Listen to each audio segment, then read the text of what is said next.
E você pode pensar, puxa, o engenheiro ele vai sair, vai poder trabalhar numa fábrica. A realidade é que a gente sai e vai virar o quê? Trabalhar em banco, não é?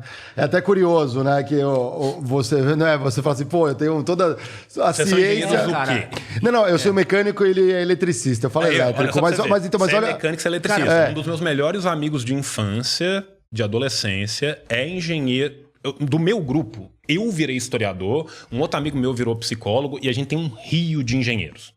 Desses engenheiros que são todos mecânicos ou eletricistas, a gente tem gente no Mercado Livre, isso, tá? Gente na Petrobras, gente na Bombardier canadense. Tá fazendo a via. Ok. Sabe? Mas, por exemplo, assim, o cara. Cada um espalhou. Mas o cara vai pro Mercado Livre, o cara vai pro, então, aí pro banco. E esse é o ponto que eu queria chegar, porque, por exemplo, para nós, você vê.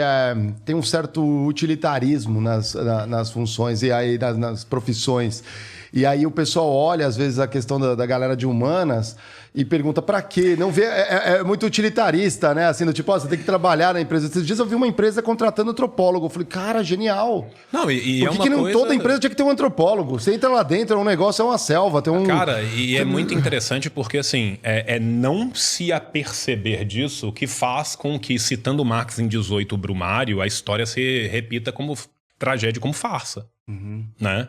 Primeiro como tragédia, depois como farsa.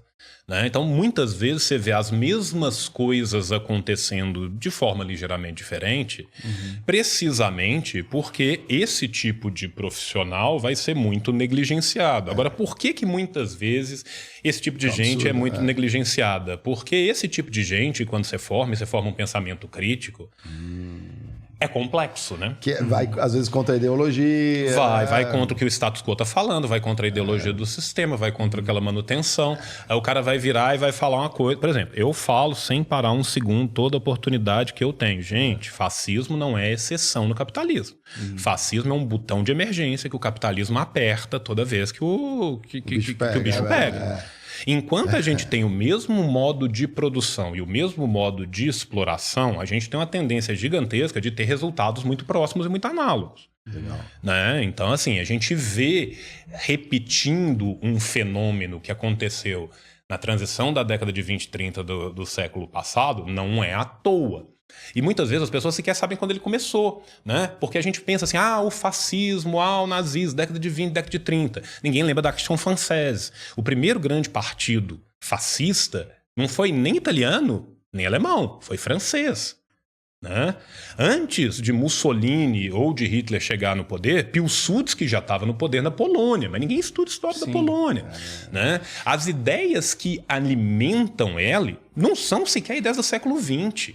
São ideias do século XIX na transição para o século XX e outras até mais antigas, né? Que estão ligadas com o colonialismo, que estão ligadas com o imperialismo. A primeira pessoa que usa o termo solução final é um canadense em 1913. Mas você não sabia. Ele usa para as populações indígenas, para as populações autóctones do Canadá. Ele era o que seria o análogo à FUNAI canadense. E ele vira e fala assim, se a gente fizer uma solução final e matar todo mundo, não tem mais problema. Absurdo. Então ele literalmente usa o termo final solution, tá? O termo Übermensch e Untermensch, né? O super-homem e o homem inferior, não é alemão originalmente. Ele é do Lothrop Stoddard, que era um acadêmico americano, tá? Que foi inclusive conselheiro de 2 ou 3 presidentes estadunidenses. Agora eu não lembro se foram 3 ou 2. Ele era grande dragão da Ku Klux Klan. Ele que falava do termo Underman.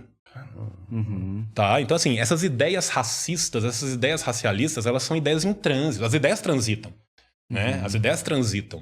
Então, e se a gente for voltar lá atrás, você volta no século XVIII na França e você vai ler, por exemplo, Buffon, que era um filósofo francês, ele já está colocando as bases do racismo como a gente entende ele contemporaneamente. E aí a importância de estudar tanto e olhar para trás, né? E a gente sempre fala para não repetir os erros, ler do engano, né? Porque agora, né, o que a gente viu aí uma ameaça grande, fascista, e o pessoal às vezes acha que isso é um mimimi. E não é. Se você olha a fundo, estuda a fundo um pouco da forma de agir, as ações, inclusive coordenadas, Ela diz muito disso. Inclusive, dizer que é mimimi é uma ação coordenada para abafar e diminuir o impacto, né, do fascismo, da ameaça fascista, assim, né? Literalmente, até Não sei se eu tô errado, né? Não, você está corretíssimo. E isso transborda a ética para a estética. Se você pega, por exemplo, Mussolini adorava motociata. Caramba. Tem várias fotos aí. Tem várias fotos e tal. Então, assim, não é simplesmente a questão ética, é também uma questão estética. Existe toda uma construção imagética nisso. E isso veio, gente, das ciências humanas. A gente tem que lembrar que a ideia de psicologia de massas foi importantíssima para a construção tanto do fascismo quanto do nazismo. Você tá falando de Freud?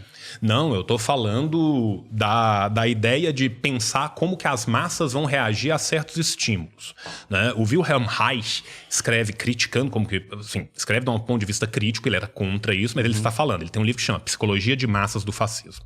Tá? Esse livro é lá da década de 40. Ele já está falando como que eles fazem para organizar as pessoas, quais são os mecanismos psicológicos que são usados para isso. E isso é uma área do conhecimento que estava sendo desbravada em 1920. Tá? Isso é ciências humanas.